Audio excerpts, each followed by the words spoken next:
Online class viral video ni ate, tinutuhog ba siya sa bibig or tumutungo lang siya? Panoorin niyo 'to. Aminado po ako na nag-Google po ako no'n, kaya po iniwas ko yung ulo ko para hindi ko makita. Ayan, yan. Then after po no'n, nag-a-agree po ako that time. Hindi ko naman po alam na bibigyan po nila ng mali siya yung ginagawa ko. Yun po. Ayan, piniplay po natin ngayon mga kapatid sa inyong screen. Yung video na tinutukoy po ni Angel May. No?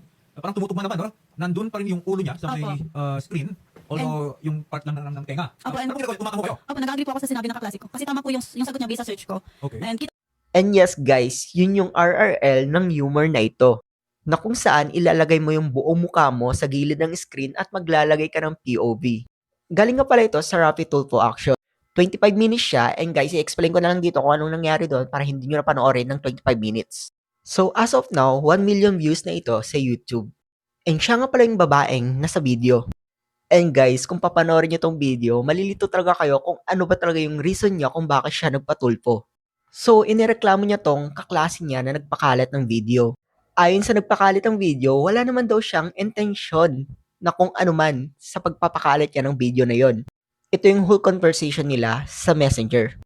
Ito guys, best. About dun sa online class, aware ka ba dun sa nangyari? Angel? Hindi. Wait, okay, pauwi lang ako. Sorry, nanginginig ako. Sabi niya dito, unintentionally ko kasi na-videohan yung online class kasi curious daw siya sa pinaggagawa nitong babae.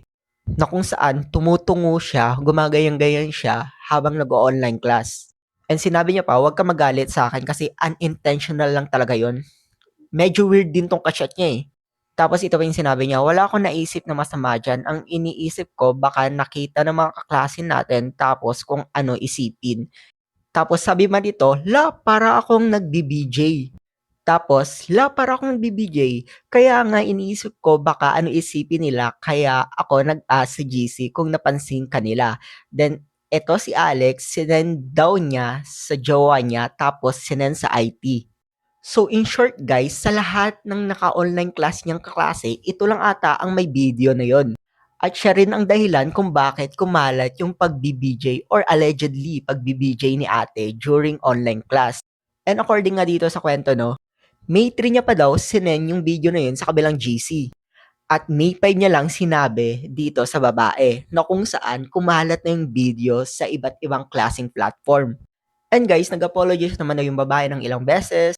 And ang gusto ni ate na nag-BBJ during online class, allegedly, nakasuhan yung pambubuli na ginawa ng mga kaklase niya sa kanya. Kasi daw nasira na yung reputasyon niya. Gusto niya talaga magsampa ng kaso sa mga nagpakalat ng video na yon. Pero at first, gusto niya lang talaga na mag-public apology yung mga nagkasala sa kanya. Pero at the end of the video nitong Rapid Tulfo Action, gusto niya na gumawa ng kaso against dito sa mga nagpakalat ng video. So, yun lang.